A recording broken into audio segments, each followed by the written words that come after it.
Bonsoir chers internautes, bonsoir prophète. Bonsoir Joa. Et bonsoir public. Donc chers internautes, avant tout je vous souhaite une excellente année 2013, que cette année soit pour vous une année vraiment de croissance spirituelle, une année de prééminence. Et c'est vrai prophète que l'enseignement que nous avons eu sur la maturité spirituelle s'inscrit vraiment dans cette prééminence-là que vous nous avez un petit peu expliqué pendant la conférence du Nouvel An. Si vous pouvez nous dire un petit peu quelques mots pour ceux qui ne comprennent pas ou ne savent pas de quoi je parle. Effectivement, pour cette année 2013, Dieu nous a dit que la volonté du ciel pour chacun d'entre nous est de nous amener à un niveau de prééminence.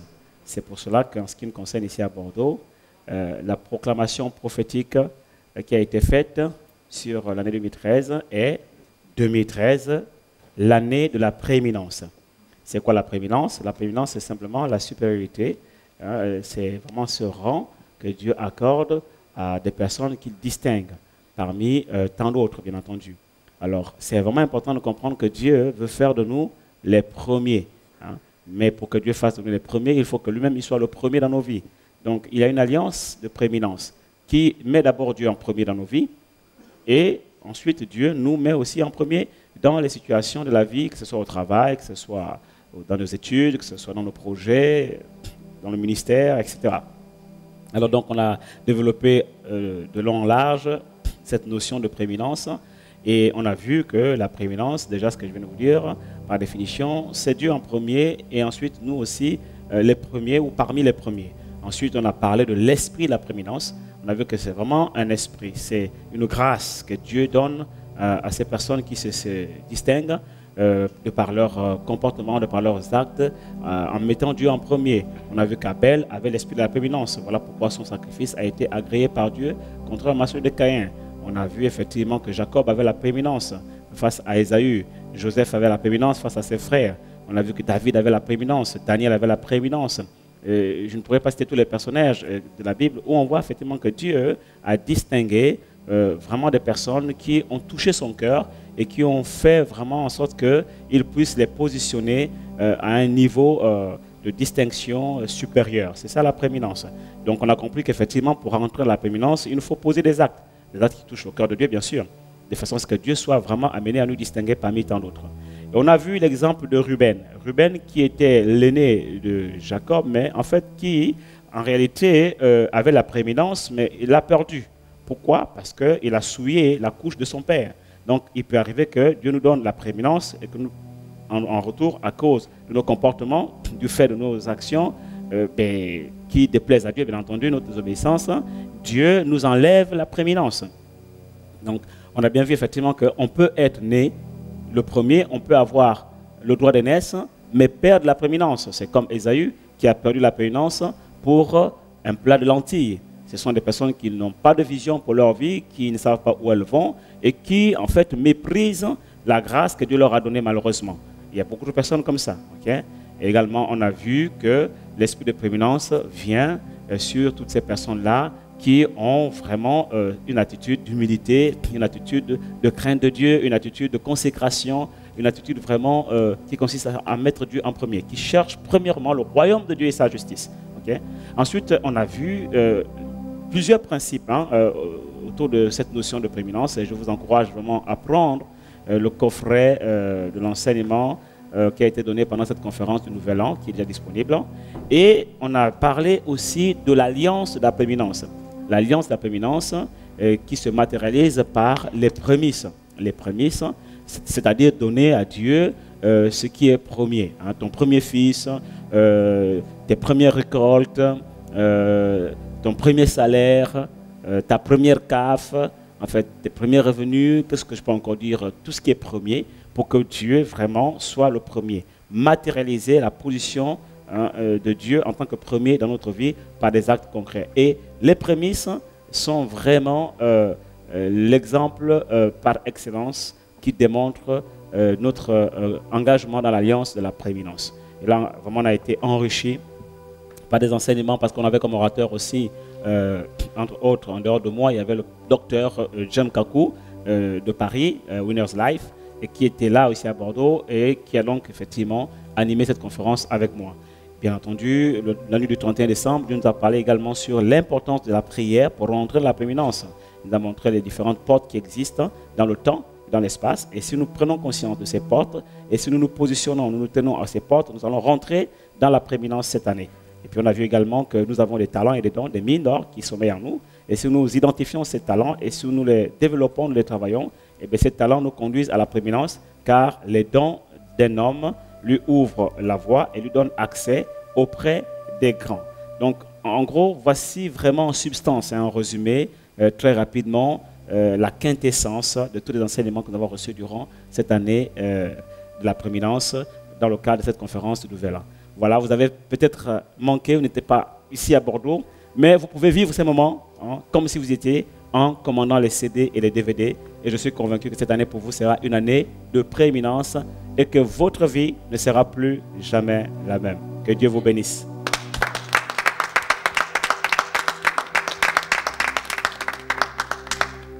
Très bien, prophète. Est-ce qu'on peut dire que la prééminence ne va pas sans la maturité spirituelle? En effet, la prééminence ne va pas sans la maturité spirituelle. C'est justement le fait de mettre Dieu en premier qui révèle notre niveau de maturité spirituelle. Il y a des gens aujourd'hui, par exemple, ils ne comprennent pas pourquoi est-ce que Dieu doit passer en premier. Il n'y a qu'à voir la nature de leur prière quand ils viennent à l'église. Oh Seigneur, donne-moi. Oh Seigneur, bénis-moi. Oh Seigneur, fais ceci pour moi. Donc, vous voyez que ces personnes-là sont dans la sphère du demander et du recevoir. Okay? Ça, c'est la sphère des népios, la sphère des enfants. D'accord? C'est la sphère d'intérêt.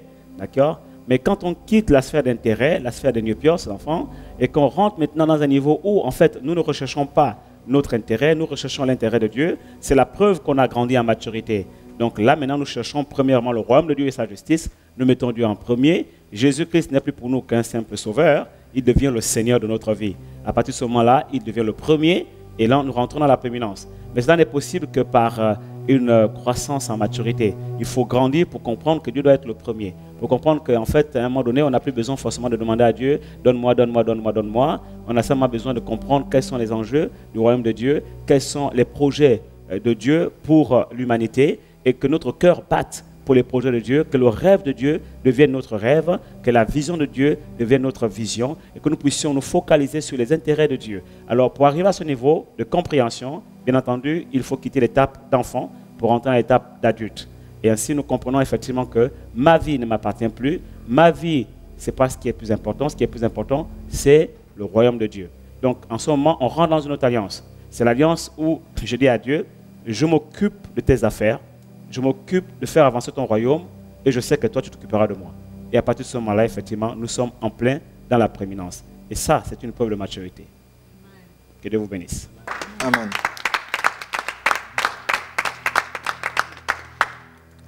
Donc nous allons continuer avec la rubrique interprétation de songes et de rêves.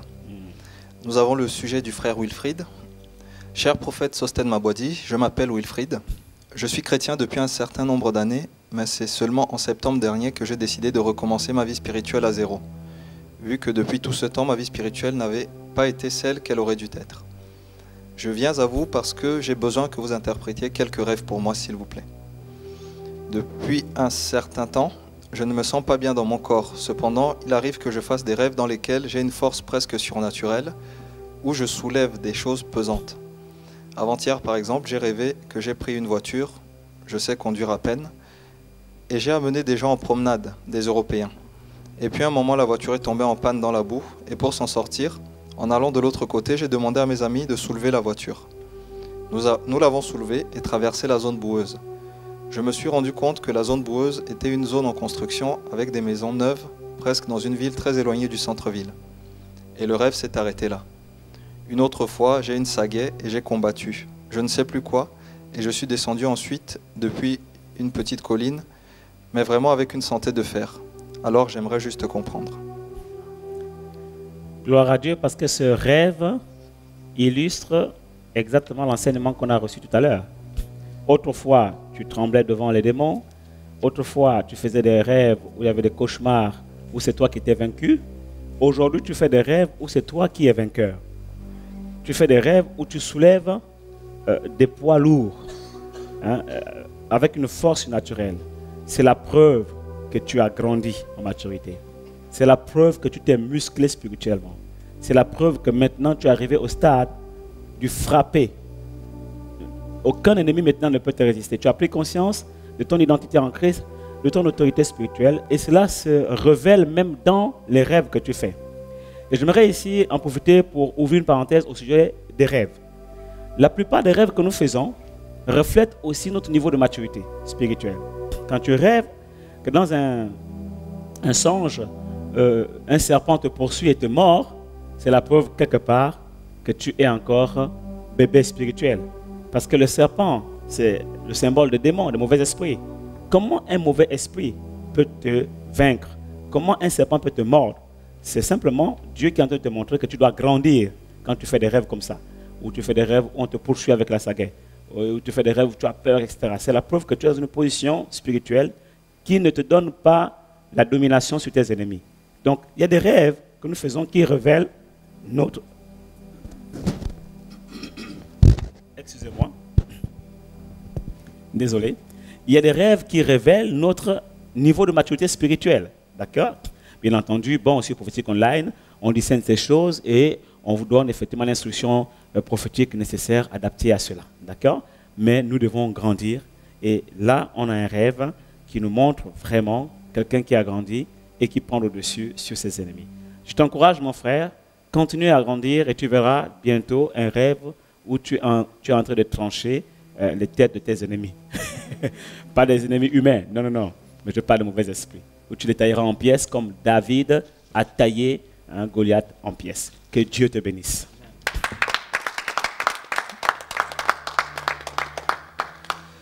Donc nous avons le sujet de la sœur Marie-Antoinette. Bonjour prophète. Bonjour. Je suis sur le point de changer mon domaine professionnel. L'année 2012 fut assez difficile, mais avec Dieu j'avance. Sentimentalement, j'attends la main de Dieu. Mon prétendant a fait ce rêve à mon sujet. Un soir, il a rêvé que j'étais dans une maison et que des hommes parlaient de me kidnapper et de me violer. Il me dit que dans le rêve, j'entendais la conversation et que je me cachais pour que ces hommes ne me trouvent pas. Ce qui suit, c'est la réalité. Une semaine plus tard, un après-midi, nous échangeons. Il me dit « Je viens de voir encore cette vision ». Je lui dis « Avais-tu prié la première fois ?» Il me dit que oui. Je le sens troublé par ce rêve. Il aurait préféré envoyer lui-même cette demande d'interprétation avec plus de détails, mais il n'a pas Internet chez lui. Merci, soyez comblés et bénis. Écoutez, le Seigneur, quand il parle, c'est pour nous avertir. D'accord? Donc, n'ayez crainte, ma soeur, Dieu te garde et te protège. Tu dois prendre tes précautions. Tu dois prendre vraiment tes précautions parce que Dieu t'a averti. Hein? Donc, tu dois faire attention aux fréquentations que tu as aujourd'hui et que tu auras effectivement dans l'avenir. Les lieux que tu fréquentes, les gens avec qui effectivement tu vas certainement être amené à te retrouver, tu dois être vraiment très très prudente. Okay?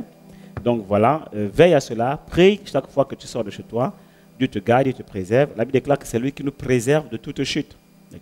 Dieu ne veut pas notre mal, Dieu ne permettra pas effectivement que tu sois violé, n'aie crainte de rien, n'aie pas peur. Okay? C'est un rêve qui te prévient pour t'avertir, pour que cela n'arrive pas. Et puis, rassure également ton prétendant. Hein? Et puis, bon, quelque part, je discerne aussi que c'est en rapport avec ton passé. Okay? Il y a ton passé qui te poursuit quelque part. Et il y a comme, en fait, un danger dans ce sens-là. Et je vois que dans ton passé, en fait, tu as failli, justement, connaître ce genre de situation. Mais c'est un esprit, en fait. C'est un esprit. Il est vaincu au nom de Jésus. Mais la Bible déclare qu'ils nous feront la guerre, mais ils ne nous vaincront pas. Donc, vraiment, sois rassuré. Hein? Je sais que cette chose-là ne t'arrivera pas. Que Dieu te bénisse.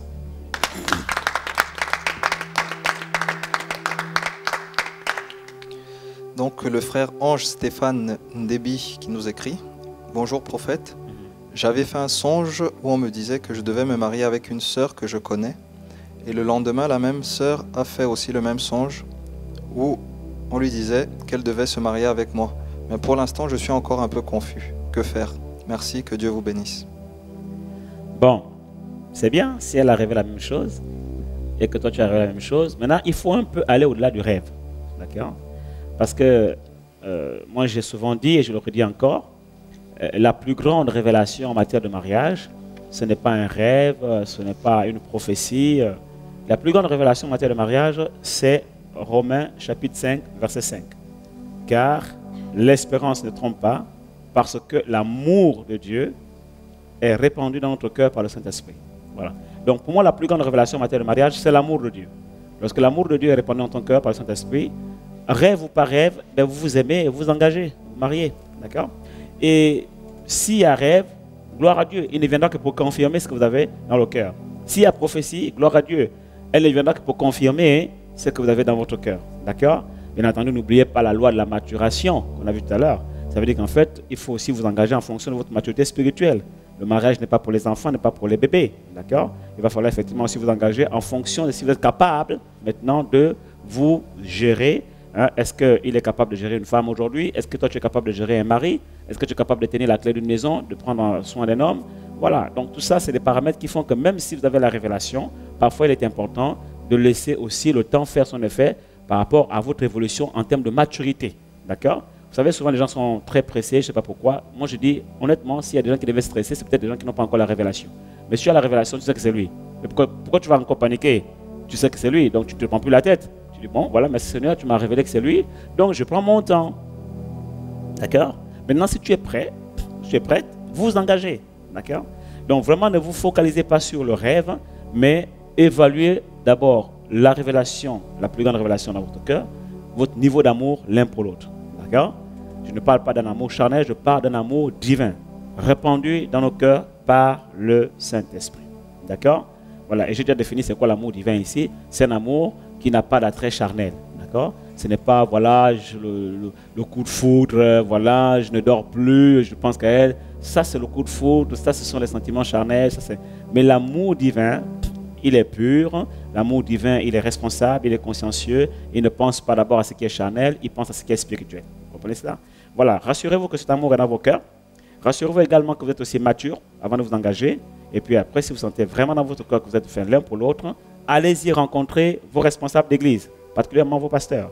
Faites-en état de votre projet et ces derniers ont le rôle pastoral de vous encadrer, de vous suivre, de vous accompagner dans votre démarche afin que vous puissiez avoir l'équipement nécessaire avant de pouvoir rentrer dans votre projet de mariage. Donc voici ce que moi je vous conseille. Hein. Là, c'est vraiment l'esprit de conseil qui parle et que vraiment le Seigneur vous aide. Que Dieu vous bénisse.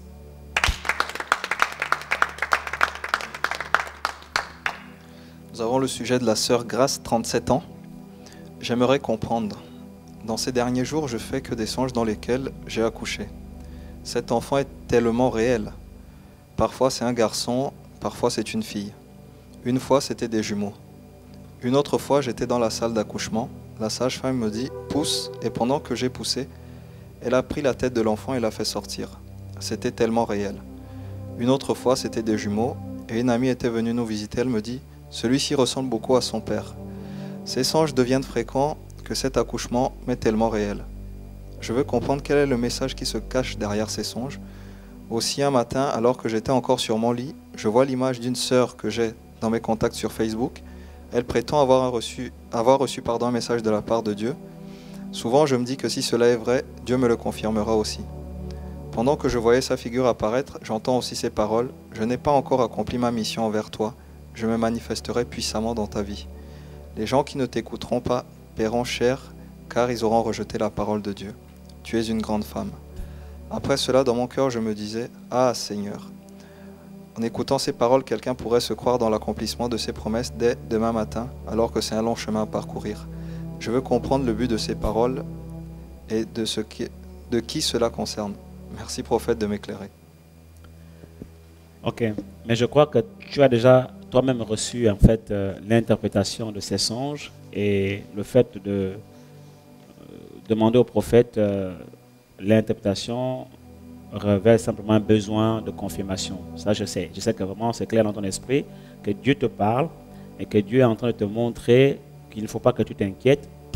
Tu es une femme féconde et ce, à tous les niveaux, au niveau physique comme au niveau spirituel. Donc voilà, au niveau humain comme au niveau spirituel, tu es féconde. Et cette année 2013 sera pour toi une année de fécondité. D'accord? Donc les bénédictions qui n'ont pas été enfantées durant les années précédentes, Dieu te donne la grâce de les enfanter, parce que les enfants, c'est aussi les bénédictions. Mais également sur le plan humain, okay, Dieu te donne des enfants. D'accord? C'est vraiment clair. Le diable ne te montrera jamais que tu vas enfanter. Voilà. Le diable, ses rêves, hein, c'est toujours le contraire. Ses rêves ne motivent pas, ses rêves ne nous projettent pas dans le futur prophétique de Dieu, ses rêves n'ont pas d'espérance. Donc c'est clair pour pouvoir, bien sûr, définir, hein, déterminer, identifier les rêves qui viennent de Satan. C'est des rêves qui viennent toujours pour détruire, pour déprimer, pour oppresser, pour régresser, pour voilà. Mais les rêves qui viennent de Dieu ont une connotation prophétique. Et la prophétie, elle vient pour encourager, elle vient pour motiver notre foi. Donc un tel rêve doit motiver ta foi. Okay? Et c'est ça le but. D'accord?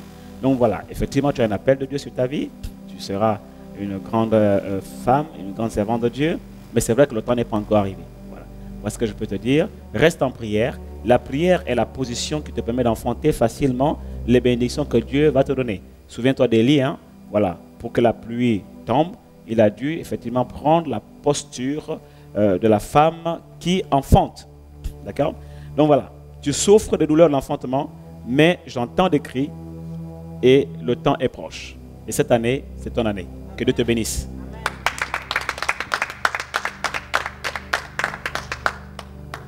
Donc nous avons l'avant-dernier sujet de Jenna de France.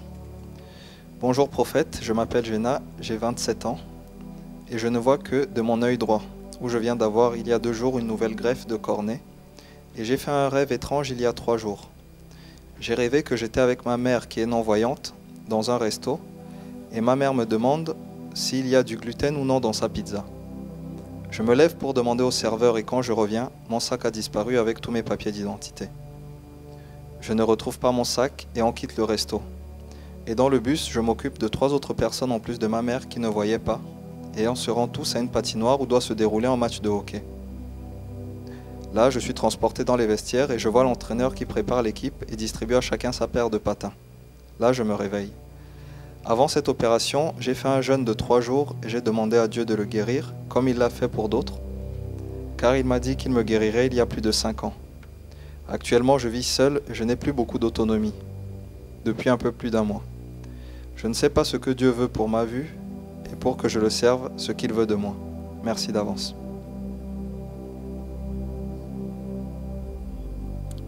Tu me répètes son prénom?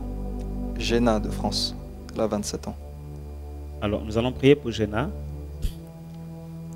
Je discerne clairement que la cécité dont tu es sujet aujourd'hui n'est pas quelque chose de naturel, c'est vraiment quelque chose de spirituel. Et Jésus a guéri des aveugles et il a beaucoup guéri les aveugles dans son ministère. Et Jésus-Christ n'a pas changé. Il est le même hier, aujourd'hui et éternellement.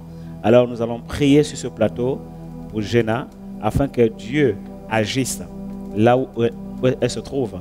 Parce que notre Dieu n'est pas limité par la distance géographique. Élevons nos voix et prions pour Jenna. Père éternel, nous te prions pour Jenna. Nous prions vraiment que tu visites Jenna. Là où elle est, nous prions pour un miracle de guérison de ses yeux. Redonne-lui la vue. Nous prions également pour sa mère. Seigneur Dieu, visite-les et vraiment fais un miracle parce que tu n'es pas limité par la distance, les frontières géographiques. Et là où elle est, Père éternel, tu la touches devant son écran en ce moment.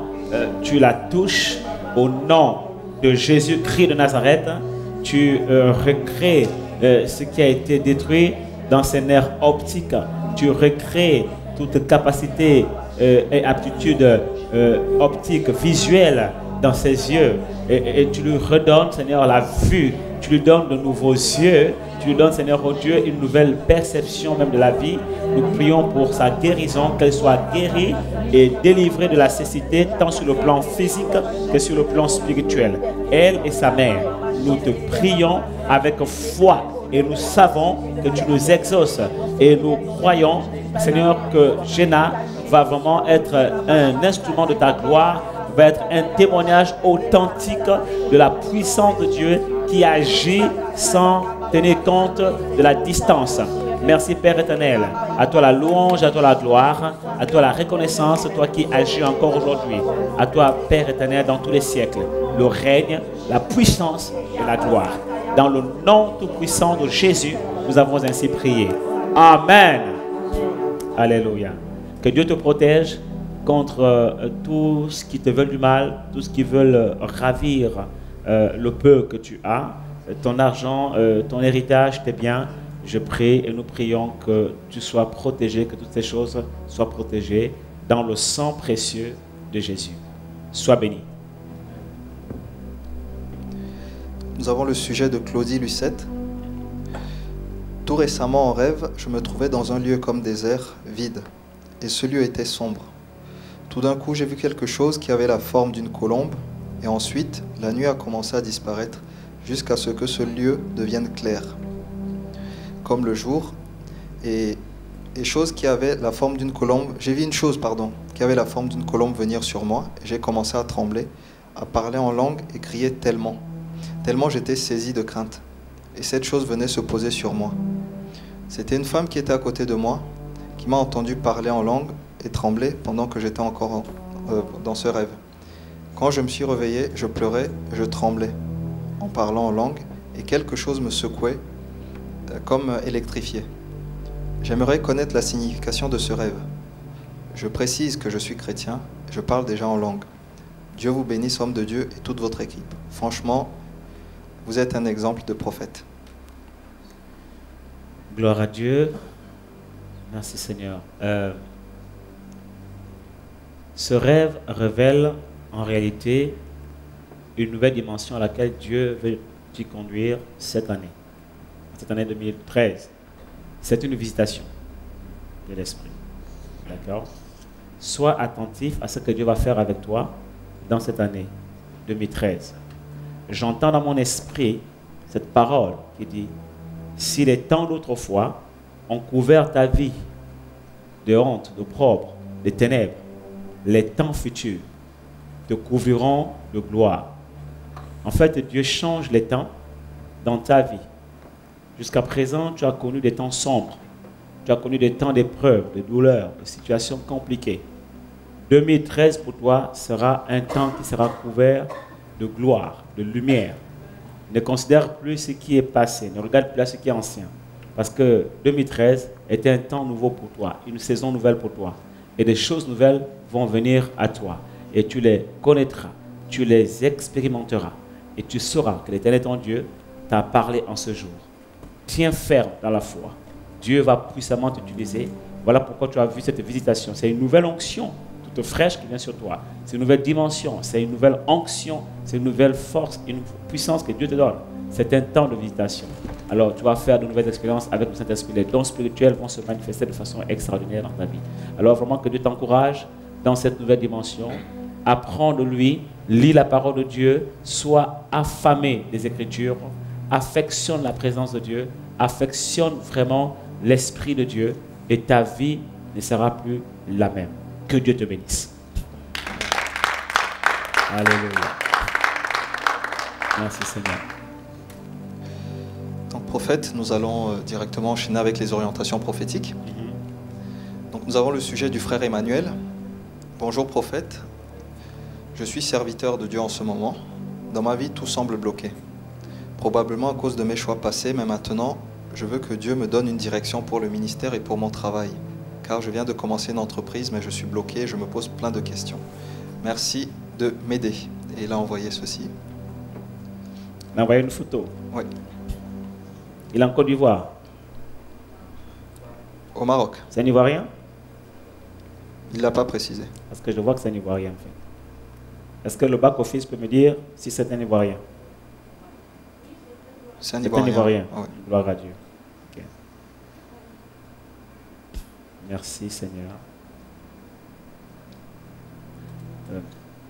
Il s'appelle Emmanuel. Emmanuel. Ce nom est prophétique. Emmanuel, Dieu est avec toi. Emmanuel, j'entends dans mon esprit, tu as souffert pendant 3 ans. Et cette année 2013 est la 3e année de tes souffrances, des blocages que tu as expérimentés jusqu'à ce jour. Et j'entends dans mon esprit, les 3 années ne passeront pas.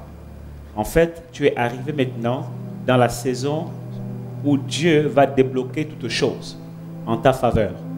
Tu vois? En fait, cette année, c'est vraiment l'année de l'éclosion de la grâce de Dieu sur ta vie. Tu vas voir des changements s'opérer dans ta vie. Tu vas voir des changements s'opérer. Tu sais quoi? Je vais te dire quelque chose. La vérité, c'est que tout ce que tu as vécu jusqu'à ce jour a été pour toi une école. Une école pour t'apprendre des principes spirituels, des lois spirituelles. Et je crois et j'espère que tu as vraiment maximisé ce temps. Parce que les temps qui arrivent maintenant, ce sont des temps qui vont te couvrir de gloire. Alléluia. Et maintenant, je ressens une prière inspirée, une prière prophétique que je vais faire en ta faveur. Cette onction qui va se déverser pendant ce temps de prière va être une onction de grâce, une onction de déblocage. Je dis bien une onction de déblocage. Dans le nom de Jésus, j'invoque la grâce de Dieu, la faveur de Dieu sur ta vie.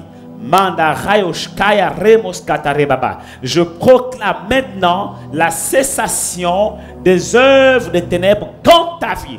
Je viens briser toute œuvre de malédiction diligentée contre ta vie. Je viens briser tout complot de l'enfer contre ta vie. Je viens briser toute œuvre de blocage contre ta vie, dans tes affaires, dans tes projets, dans tes finances et tout ce que tu entreprends au niveau sentimental. Je déclare maintenant la cessation de toute œuvre des ténèbres. Les temps d'autrefois ont couvert ta vie de honte, de propre des ténèbres. Les temps futurs te couvriront de gloire. Si les temps d'autrefois ont marqué ta vie de preuve, les temps futurs en 2013 vont marquer ta vie de gloire, de bénédiction, de faveur.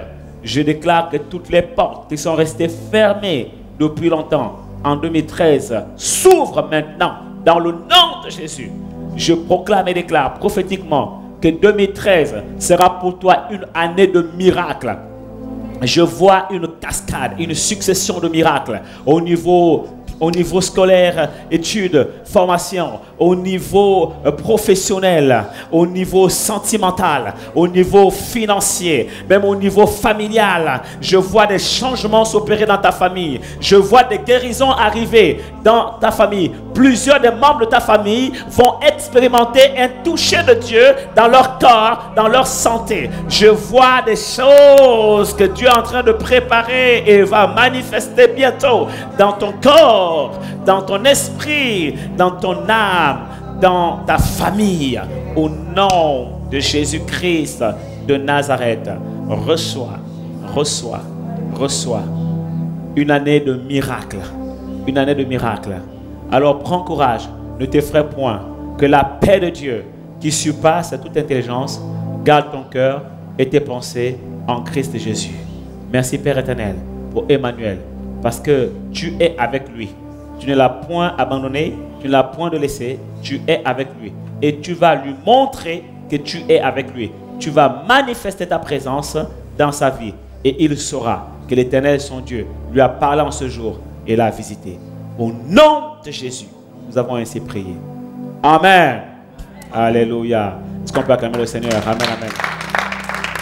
Emmanuel, j'ai vu des pertes. Tu as eu des pertes et j'ai vu une action de Dieu, une action de restitution de ce que tu as perdu. J'ai vu des pertes au niveau matériel, j'ai vu des pertes au niveau financier, j'ai également vu des pertes au niveau affectif, au niveau sentimental. Et je vois une saison vraiment de restitution. C'est comme ce que tu as perdu, tu te le restitues maintenant. Okay? Mais vraiment, il va te surprendre. Je crois que tu vas être étonné toi-même au point que tu seras obligé de nous écrire pour savoir qu'est-ce que tu vas faire. Tu choisis quoi? Ça va être un débordement. Le robinet va s'ouvrir pour toi. Alléluia. Reçois le miracle de Dieu. C'est une onction de miracle dans ta vie. Tu es un serviteur de Dieu en fait. Voilà pourquoi Dieu a fait en sorte que tu passes par ces épreuves. Tu vas le servir.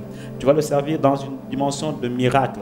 Voilà, quand tu vas prier pour les gens, il y a une onction de miracle et de prodige qui va accompagner tes prières. Tu es un homme de Dieu. Alléluia. Je vois dans ta vie en fait une onction prophétique. Et je crois que Dieu va t'utiliser dans la dimension prophétique, dans le ministère prophétique.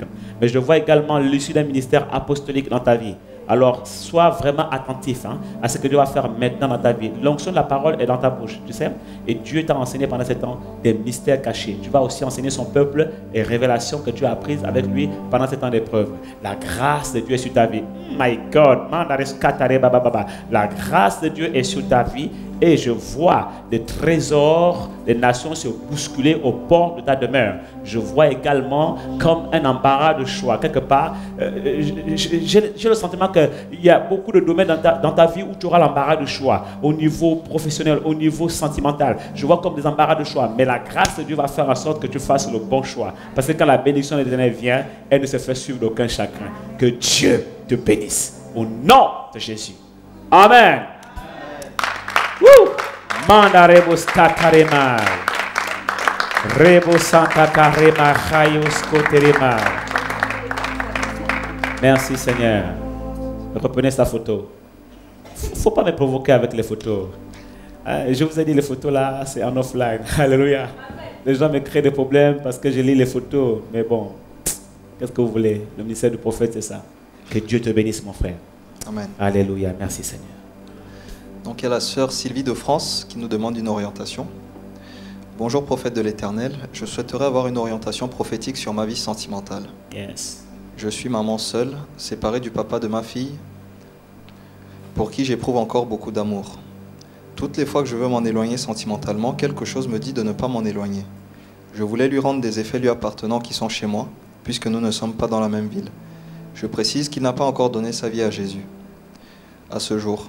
Alors que j'avais fait le colis pour l'envoi, dans la même nuit, j'ai fait un songe où j'avais en face de moi une copine d'enfance qui ouvrait un cahier et s'est mise à me parler. Elle me disait dans le songe, « Je sais que tu veux quitter définitivement Michel, c'est un nom d'emprunt. Je te demande de ne pas envoyer ses effets et de ne pas le quitter, parce que c'est ton mari. » Et je me suis ensuite réveillé et depuis je me pose des questions, après beaucoup d'épreuves.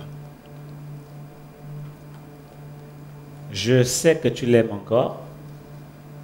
Je te conseille de ne pas mettre ton espérance en lui, mais de mettre ta confiance en l'Éternel. Il est celui qui sait ce qui est bon pour toi. Il est celui qui a formé pour toi des projets de paix et non de malheur. La Bible déclare que fais de l'Éternel tes délices et il te donnera ce que ton cœur désire. Alors, ma soeur, laisse Dieu faire. Ok? Mais il ne faut pas rester focalisé sur ce temps. D'accord? Maintenant, ce qui concerne les affaires, les effets, okay? Tu sais, la Bible dit que ce qui n'est pas le fruit de conviction est un péché. D'accord? Si tu ressens dans ton cœur la conviction vraiment de ne pas rendre ces affaires, eh bien, garde ces affaires-là. Maintenant, si tu ressens la conviction de les rendre, rends-les aussi. Mais je te conseille, là c'est le conseil, là ce n'est pas la prophétie, là c'est le conseil, l'esprit de conseil, on a appris ça ici. Je te conseille d'agir selon la conviction de ton cœur. Okay? Voilà, c'est tout ce que je peux te dire. Je ne conseillerais pas à quelqu'un de s'engager avec un païen. D'accord?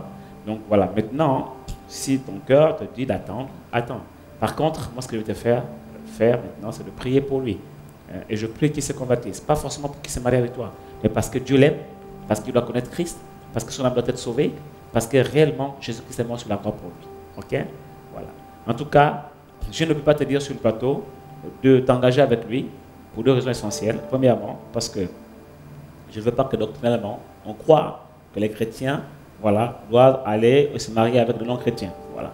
Deuxièmement, je n'ai pas envie de t'encourager sur un chemin où tu n'as pas de conviction. Je préfère te conseiller d'agir selon la conviction de ton cœur. Alors, j'espère t'avoir apporté des éléments de réponse. J'ai répondu selon le conseil prophétique.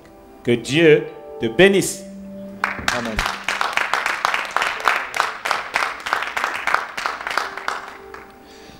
Nous avons le message de Joker, nom d'emprunt. Avant toute chose, je tiens à bénir le Seigneur pour le travail que vous accomplissez pour la nation. Vraiment que Dieu vous bénisse dans le puissant nom de Jésus. Amen. Dans notre assemblée, je prie avec une sœur. Je l'apprécie beaucoup, j'ai vraiment beaucoup d'affection pour elle. Mais depuis quelque temps, j'ai l'impression que cette sœur m'évite, m'ignore. Je ne comprends pas pourquoi. Elle a cette attitude. Donc je lui ai posé la question si je lui ai fait quelque chose et elle m'a dit non. Donc je ne comprends pas. Soyez bénis. Tu rappelles le prénom? Joker, c'est un nom d'emprunt. Joker. Là, il pousse sa carte, là. Alléluia. J'entends cette parole pour toi. En fait, Dieu est celui qui change les cœurs de pierre en cœurs de chair. Ce n'est point par la main humaine que tu rentreras en possession de tes possessions. Dieu est celui qui fait aboutir tout projet venant de lui. Et j'entends dans mon esprit cette parole qui te dit aussi, en fait, cherche premièrement le royaume de Dieu et sa justice. Tu sais, le diable veut te distraire. Le diable veut te distraire. Il y a des challenges, il y a des combats plus importants que ça. Je te ramène à l'enseignement de tout à l'heure. Dieu ne te donnera pas quelque chose que tu ne peux pas supporter, que tu ne peux pas gérer maintenant. Dieu te donnera ce qui correspond à ton niveau de maturité. D'accord? Et Dieu a le meilleur pour toi.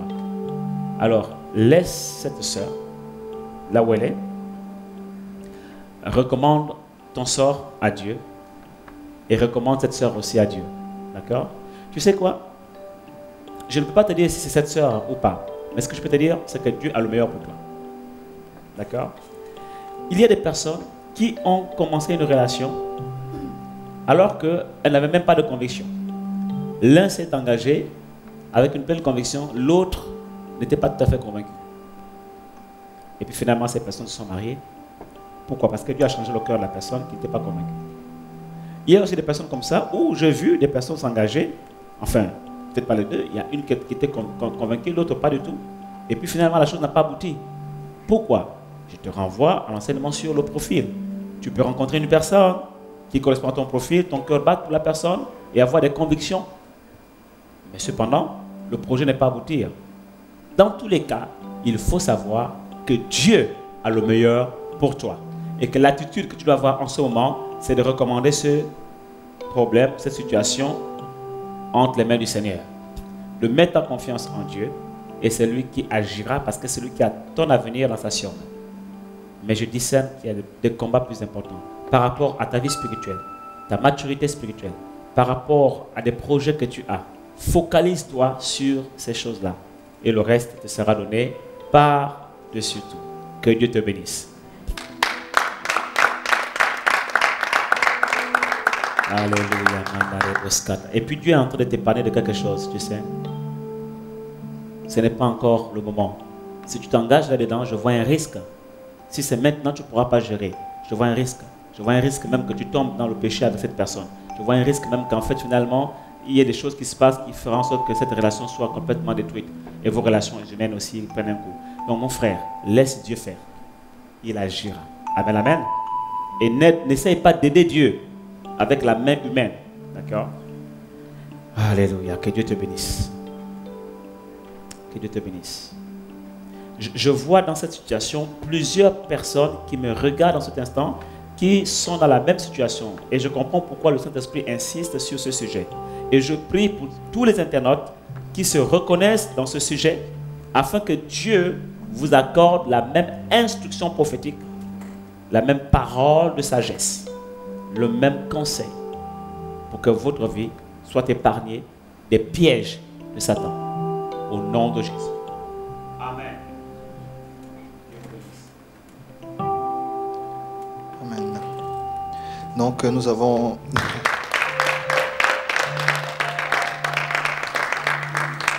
Nous avons le sujet de Maman Île-de-France. Donc, elle dit « Bonsoir pasteur, j'aspire à fonder une famille, mais j'éprouve de la haine et de la peur envers chaque homme qui m'accoste. » Donc, en fait, je crois qu'elle a besoin de conseils en fait, dans cette situation et elle voudrait que vous puissiez l'orienter de manière un peu plus précise. Donc, elle demande tout simplement que faire. Elle éprouve quoi?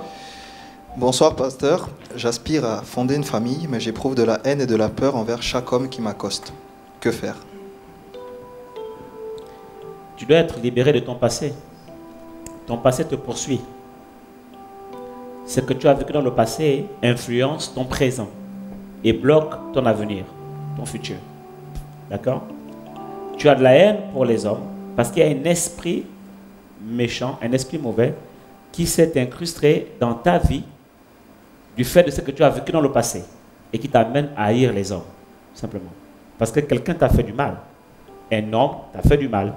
Un homme a blessé ton cœur dans le passé un homme a rendu ton cœur amer. Les situations douloureuses que tu as vécues dans les anciennes relations, dans le passé, ont fait que tu aies ce cœur aujourd'hui.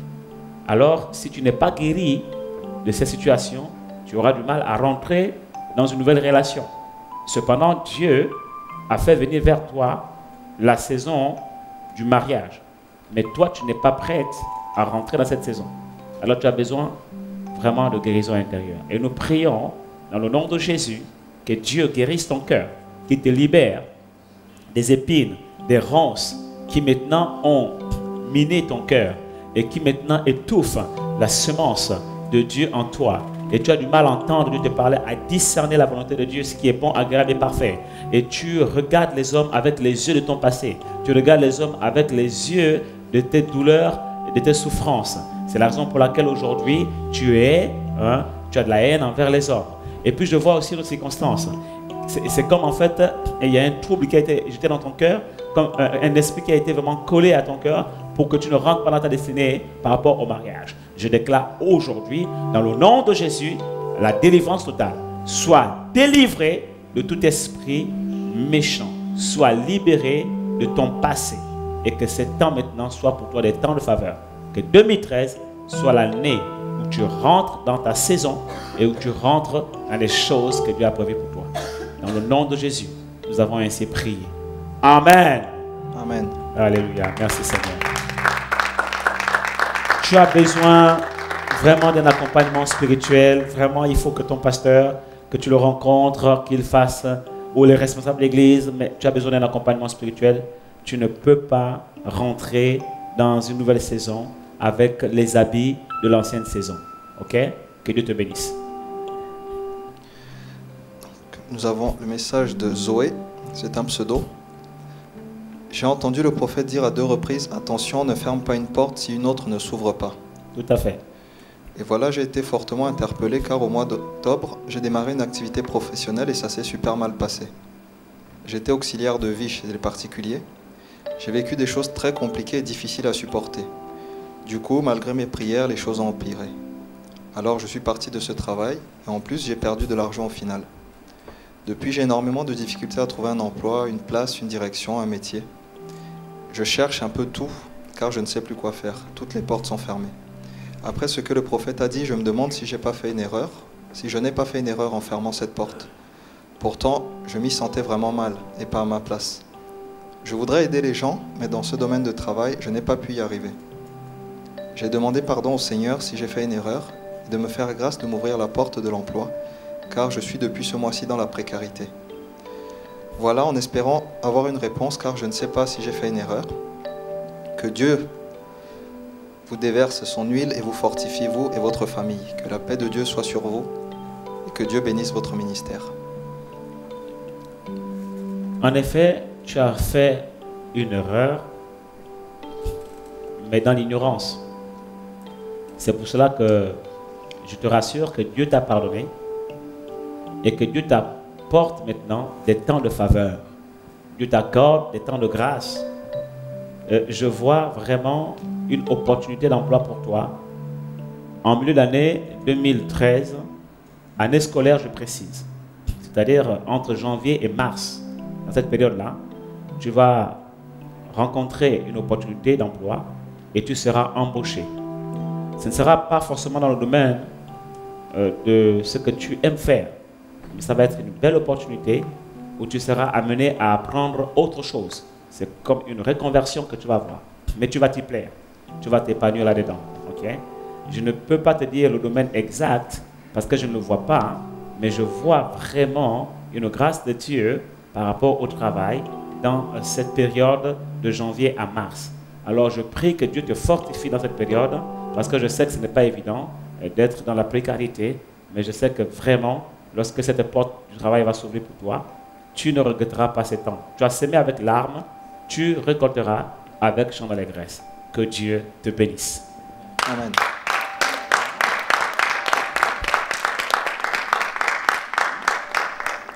Nous avons le sujet de Total Woman, 32 ans.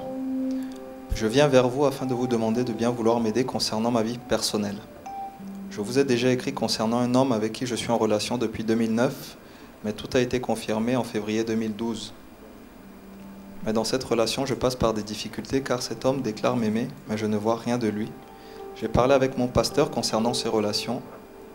J'ai fait le jeûne d'Esther de 3 jours et pendant ce jeûne, j'ai demandé à Dieu qu'il écarte cet homme de moi si ce n'est pas sa volonté et qu'il renvoie des affaires qu'il avait de moi. À la fin de mon jeûne, le lendemain, je reçois un appel de sa part. Il me demande de lui donner une seconde chance. Mais comme j'ai été blessée, je n'ai pas été conciliante. J'ai fait la femme dure car j'ai l'impression qu'il joue avec mes sentiments. Et le Seigneur m'a montré dans un songe qu'il était dans une barque et il est allé au fond de la mer jeter quelque chose. Et il revient vers moi. Malgré tout ça, une grosse vague arrive. À la surface, et là, je vois une grosse femme noire qui sort de la vague et son père qui tient cette femme par la main et l'emmène vers lui. Lui se débat et essaye de venir vers moi, mais des personnes, je pense de sa famille, n'étaient pas de mon côté. Mais lui, il était sûr de lui, mais une multitude de personnes mettaient des obstacles pour qu'il vienne vers moi. C'est vrai, à chaque fois qu'il revient vers moi, il y a toujours quelque chose qui bloque. Il est revenu le 3 décembre en me disant qu'il m'aimait et qu'il voulait se marier avec moi. Et comme je lui ai répondu qu'on va prier pour savoir si c'est dans la volonté de Dieu, vu la situation difficile, depuis le jeudi 13 décembre, je n'ai plus de ses nouvelles. Je l'appelle, il ne répond pas. C'est vrai qu'il me fait souffrir car mes sentiments sont réels et profonds pour cet homme, mais là je suis dans une confusion totale. Merci de m'aider à prendre une vraie décision pour ma vie car je ne peux plus continuer dans cette situation qui prend toute mon énergie et qui me stresse. Merci d'avance pour vos conseils. Que Dieu vous bénisse abondamment. Alléluia. Comment elle s'appelle encore? Total Woman. Total Woman. Sœur, je te confirme que cet homme est ton mari. D'accord? Deuxième chose, cet homme n'est pas encore prêt. C'est la raison pour laquelle il est vacillant dans son attitude. Troisièmement, il y a de véritables blocages spirituels. Il y a une véritable opposition spirituelle dans ce projet. Au lieu que de stresser, au lieu que de paniquer, tu as intérêt à te confier en l'Éternel, à faire de l'Éternel tes délices, afin qu'il te donne ce que ton cœur désire. Toi aussi, tu n'es pas encore prête. Voilà pourquoi Dieu n'a pas encore totalement aussi achevé cette œuvre. Donc, tu dois comprendre que ton attitude va aussi déterminer ton altitude. D'accord? Donc, recommande ton sort à l'Éternel, libère-toi de tout stress, fais confiance en Dieu et ne pense plus à ça. Détache-toi de cette situation. Vraiment, détache-toi. C'est quelque chose, dans ton cœur, tu as besoin de te détacher de ça, de dire, Seigneur, je remets tout en tes mains, je dépose tout fardeau en tes mains et que tu retrouves ta joie de vivre parce que ta joie n'est pas liée à cet homme. Okay? Ton épanouissement n'est pas lié à cet homme. Ta joie vient du Seigneur. Et c'est la joie du Seigneur qui sera ta force. Alléluia. Donc c'est vraiment important que tu puisses rentrer dans cette attitude parce que cette attitude va déterminer ton attitude. Est-ce que tu me comprends? C'est quand tu seras dans cette attitude-là que le Seigneur va ouvrir les portes. D'accord? Voilà. Donc voilà ce que je te conseille. Sinon, tu vas retarder le processus de Dieu.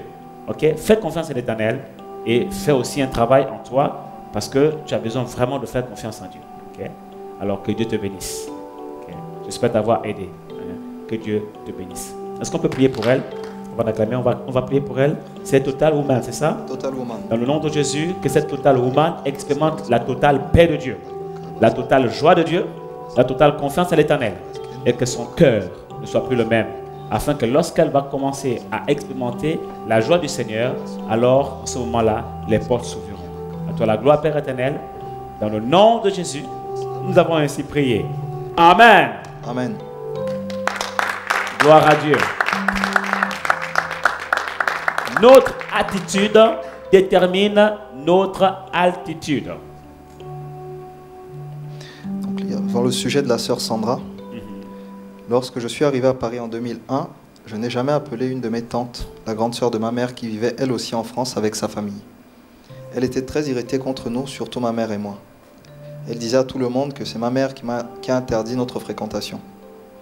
Mais aujourd'hui, elle n'est plus là, décédée en 2009. Je regrette aujourd'hui le comportement que j'avais eu envers elle, car en me basant sur la parole de Dieu, 1 Corinthiens 13, Dieu nous parle de la charité. Les raisons pour lesquelles je suis resté dans mon coin sont nombreuses. Premièrement, ma famille maternelle est divisée. de même que ma famille paternelle.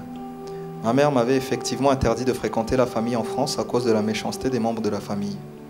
De plus, nous vivions dans la peur et dans l'ignorance totale malgré le fait que nous avions accepté Christ dans notre vie.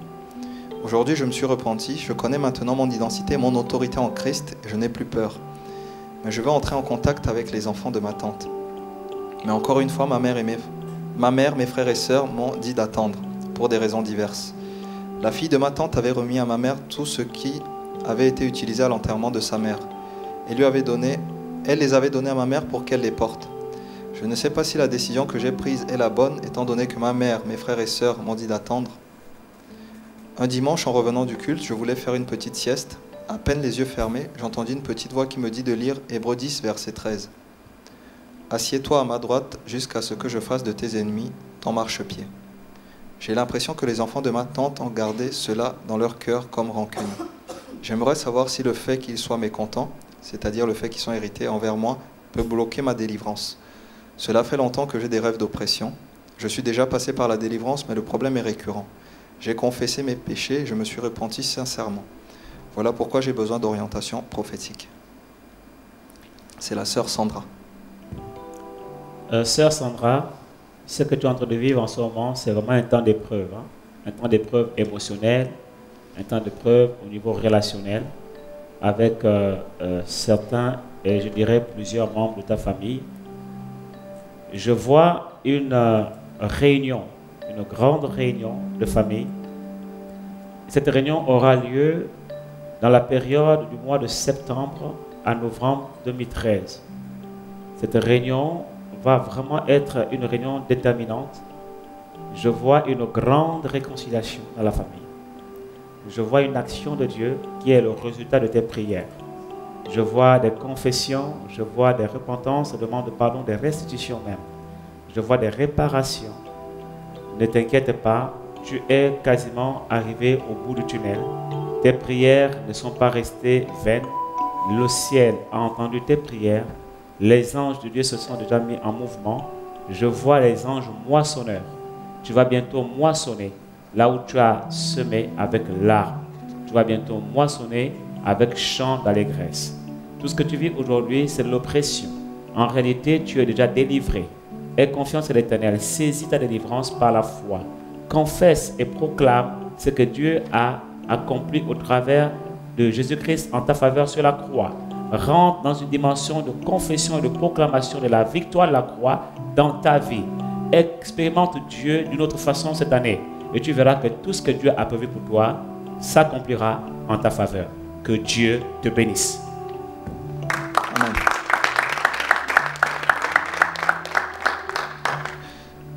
La sœur Josette, je vous salue homme de Dieu. Je suis étudiante, je vis en Espagne. Je suis croyante, je prie mon Dieu et je le loue tous les jours, mais le problème dans ma vie, c'est mon petit ami qui ne croit plus à notre Dieu. Il ne mène pas une vie chrétienne. J'aime cet homme et en plus, je suis enceinte de lui. J'aimerais que vous m'aidiez à l'amener sur le chemin de Dieu. Je ne sais pas comment faire pour qu'il ait dans son cœur l'amour de Dieu. Merci beaucoup pour votre soutien et que Dieu vous bénisse. C'est la sœur Josette. La sœur Josette. Sœur Josette, on va prier pour cet homme afin qu'il rencontre le Seigneur. Mais on ne peut pas te garantir que cet homme sera forcément ton mari. D'accord? C'est vrai que tu as fait des erreurs parce que tu sais que en tant que chrétienne, tu ne dois pas avoir des rapports sexuels avec quelqu'un avant le mariage. Et en tant que chrétienne, on n'a pas le droit d'avoir de petits amis. Le Seigneur ne reconnaît que deux types de relations. Une relation de fréquentation ou de fiançailles. Donc c'est avant le mariage, qui se passe dans la pureté, et une relation de mariage entre un homme et une femme. Voilà. Tout autre type de relation. Petit ami, copinage, concubinage, et tout ce qui en âge, okay, ne vient pas de Dieu. D'accord? Voilà. Par contre, Dieu reconnaît vraiment le mariage, selon lui. D'accord? Donc déjà, on va prier, vraiment on va prier pour la conversion de cet homme-là, afin qu'il connaisse Dieu. D'accord? Et que seule la volonté parfaite de Dieu soit faite dans ta vie. D'accord? Voilà. Père éternel, nous prions vraiment pour ta fille, afin que Seigneur, oh Dieu, cet homme-là te rencontre. Nous prions pour la conversion de cet homme. Tu le connais mieux que nous, Seigneur, oh Dieu. Visite-le, Seigneur. Convainc-le de péché, de justice et de jugement. Révèle-toi à lui sur le chemin de sa vie, que ce soit de façon directe ou de façon indirecte au travers d'un canal. Mais fais en sorte que cet homme ne meure pas sans avoir connu Christ, car ta parole déclare que tu ne veux pas la mort du pécheur, mais tu veux qu'il parvienne à la connaissance du salut.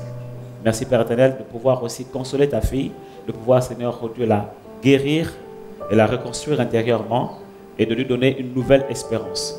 Une nouvelle espérance pour son avenir et de comprendre que son avenir est dans ta surmain et que son avenir ne dépend pas de cet homme-là, mais son avenir dépend de toi, est lié à tes promesses pour sa vie. À toi la gloire, Seigneur, fortifie-la et fais-la croître spirituellement en maturité, afin qu'elle te connaisse, toi le seul vrai Dieu, et celui que tu as envoyé, Jésus-Christ de Nazareth. À toi la louange. Au nom puissant de Jésus, nous avons ainsi prié. Amen. Amen.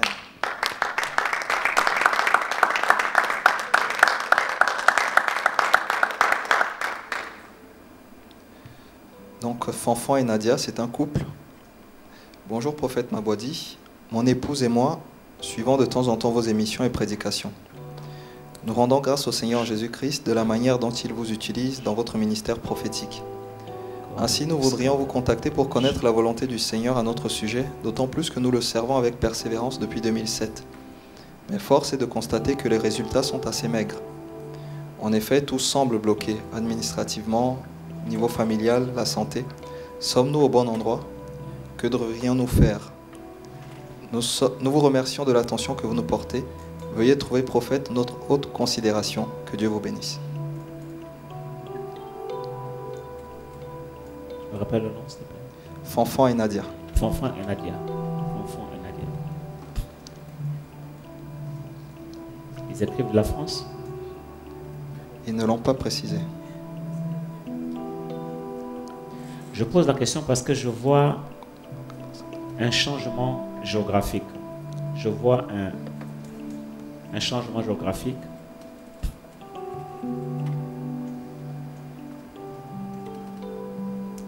Je vois un changement géographique. Je vois la ville de Paris.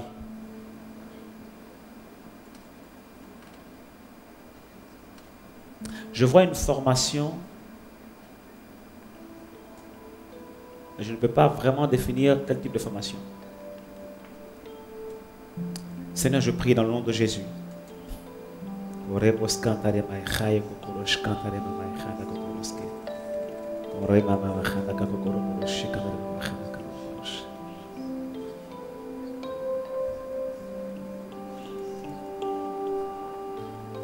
Si la personne est connectée, j'aimerais qu'elle envoie un message pour me confirmer si elle habite Paris. Parce que je vois Paris, j'aimerais comprendre pourquoi je vois Paris avant de continuer à exercer le ministère. Okay? On va marquer une pause à ce sujet, on y reviendra. J'ai besoin de cet indice-là, s'il te plaît. Je veux comprendre pourquoi je vois Paris. Okay? On va passer à un sujet, le sujet suivant.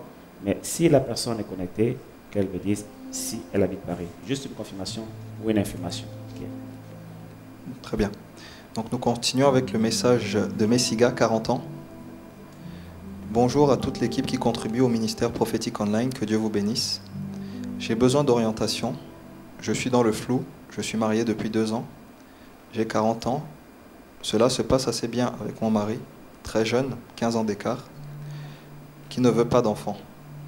Il ne m'avait pas dit cela avant le mariage, mais moi, j'ai un désir profond d'avoir des enfants. Lorsque je suis parti en vacances, il y a 2 mois, un prophète a prophétisé que j'aurais des jumeaux. Depuis, je prie pour cela, mais je n'ai pas la paix à cause de mon mari, que j'aime très fort. J'ai aussi une association, une épicerie sociale. On a ouvert avec la famille, mais la mairie nous pose des problèmes. Ils veulent qu'on déménage. Merci de me dire où Dieu veut nous conduire. Merci encore à toute l'équipe pour votre soutien. Ok. Ne t'inquiète pas, vous aurez effectivement et assurément des enfants. Ok? Dieu est celui qui fait basculer les cœurs. D'accord? Pour l'instant, il ne se sent pas prêt, mais Dieu va changer son cœur et le désir d'avoir des enfants va naître en lui aussi. Vous aurez des enfants. Et je vois dans mon esprit que cela ne va pas tarder. D'accord? Vous aurez des enfants. Okay. Ne t'inquiète pas pour ça. D'accord? Et je vois également un changement de lieu géographique, effectivement. Et je vois même comme une grâce financière qui va vraiment suivre ce mouvement, cette mobilité géographique. D'accord?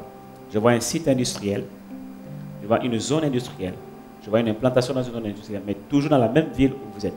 Je vois une implantation dans une zone industrielle. Vous allez trouver un nouveau local, une nouvelle localisation. Vous allez trouver cela dans des annonces. Il y a des annonces, journaux, immobilières, des annonces immobilières, voilà. Et vous allez trouver un local vraiment qui correspond à vos attentes. Et vous allez vraiment exploser. C'est la volonté de Dieu. Cette délocalisation, vraiment, c'est la volonté de Dieu. Ne vous inquiétez pas, il est aussi celui qui ferme les portes. Le fait que les portes se ferment quelque part peut être aussi un signe révélateur et indicateur de la volonté de Dieu dans vos projets. D'accord? Donc, ne vous inquiétez pas. Restez en prière, acceptez la délocalisation, cherchez un nouveau local et puis allez-y là où Dieu vous conduira. Vous le saurez au travers justement de ce signe. Vous allez trouver un local qui correspond à vos critères dans un journal d'annonce. Okay? Voilà ce que je vois et que Dieu vous bénisse. J'espère vous avoir vraiment éclairé. Sinon, on reste disponible toujours pour plus de précisions. Que Dieu vous bénisse. Amen.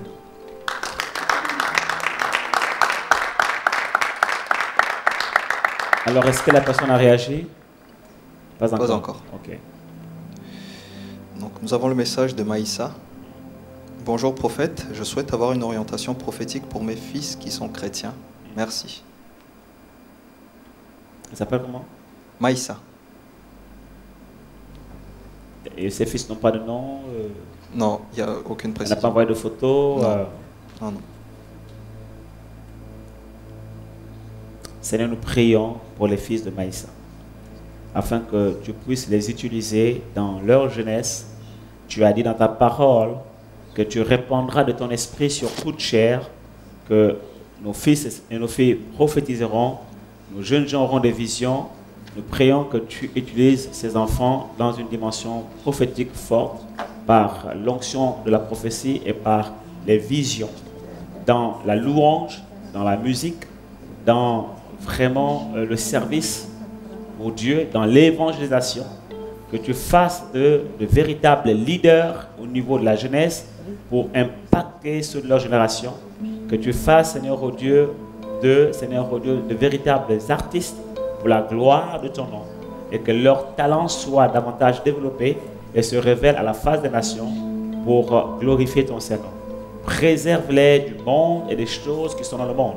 Influence leur cœur et leur vie par ta présence et par ta parole, et fais en sorte qu'ils grandissent, qu'ils croissent dans ta maison, dans ta parole, en stature, en sagesse et en grâce.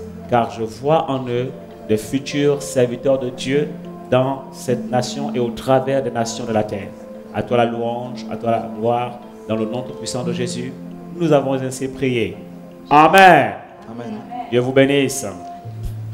Alléluia.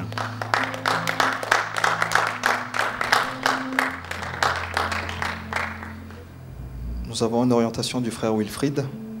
Il y en a deux.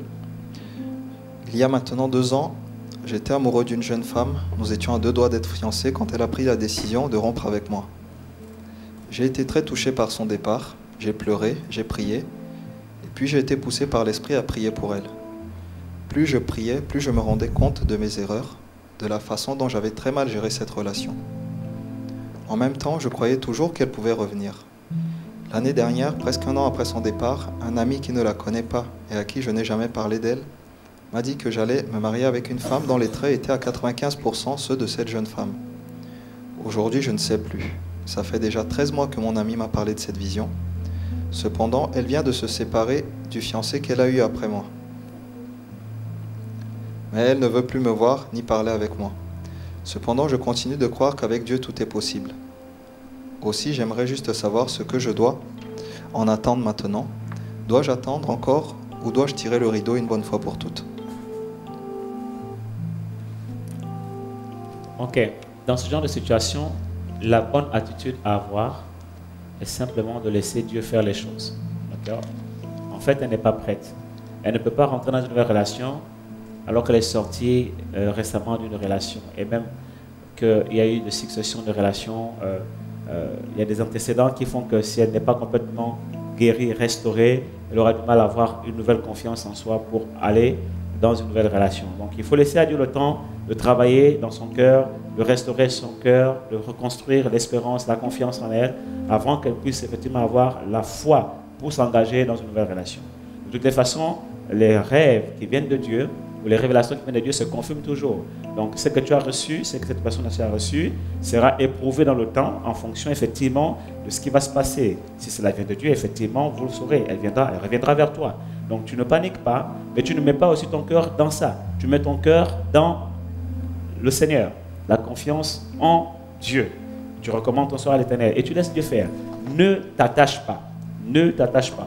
Si tu t'attaches, ça va te faire souffrir. Détache-toi et attache-toi à Dieu. C'est un exercice difficile à faire, j'en suis convaincu. Mais je crois effectivement que c'est la meilleure attitude d'avoir. Et généralement, Dieu permet ce genre de situation pour qu'on fasse davantage confiance en sa parole, qu'on lui fasse davantage confiance. Quand tu es trop attaché à quelque chose et que ça prend ton cœur, ça prend tes pensées, ça prend ton être tout entier, à un moment donné, Dieu n'a plus vraiment sa place. Il n'est plus à la première place. Et Dieu a du mal à te donner des choses dans une telle attitude. D'accord? Donc, voilà. Détache-toi, comme il a dit au fils, au jeune homme riche, détache-toi. Okay? Et même s'il est très difficile pour une personne de le faire, de passer par le tour d'une aiguille, mais c'est possible. Ce qui est impossible aux hommes est possible à Dieu. Okay?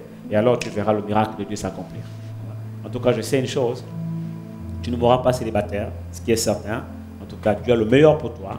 Tu te marieras, okay? Et il a un avenir plein d'espérance pour toi. Que Dieu te bénisse.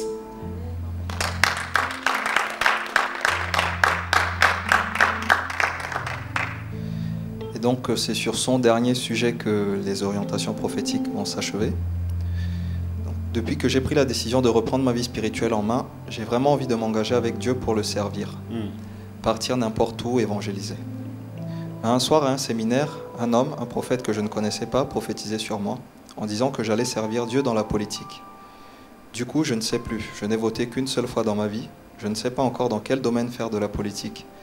Est-ce dans mon pays ou bien ici en France? J'aimerais avoir des précisions là-dessus, cher prophète, avec tout mon respect. C'est toujours le frère Wilfried. Ok. Est-ce que toi-même, tu ressens vraiment un appel dans la politique? Ça, c'est la question. Il ne faut pas s'engager dans un domaine tout simplement parce qu'un prophète t'a dit, voilà, Dieu t'appelle dans ce domaine-là. Ok? Les portes ne s'ouvriront que lorsque toi-même recevras la conviction dans ton cœur. Dieu agit toujours en phase avec notre cœur. Je suis conscient que parfois un prophète peut voir des choses dans la vie de quelqu'un et la personne elle-même n'est pas encore être au courant de ces choses. D'accord?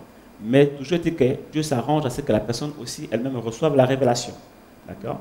Donc attends de recevoir toi-même la révélation et la confirmation dans ton cœur avant de pouvoir chercher à savoir comment ça va se passer, etc., etc. Donc lorsque tu auras reçu la confirmation dans ton cœur que c'est vraiment ce à quoi Dieu t'appelle, alors en ce moment contacte-moi.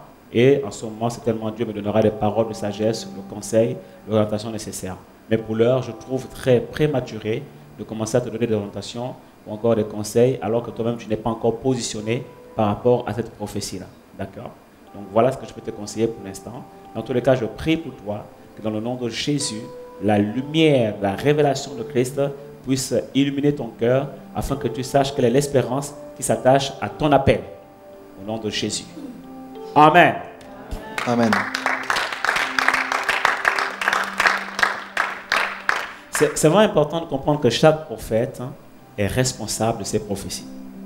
C'est vraiment, il est arrivé qu'effectivement, comme ça, un prophète donne une prophétie à quelqu'un et la personne me voit, que je reçoive la même chose, que je confirme aussi, que je vois la même chose.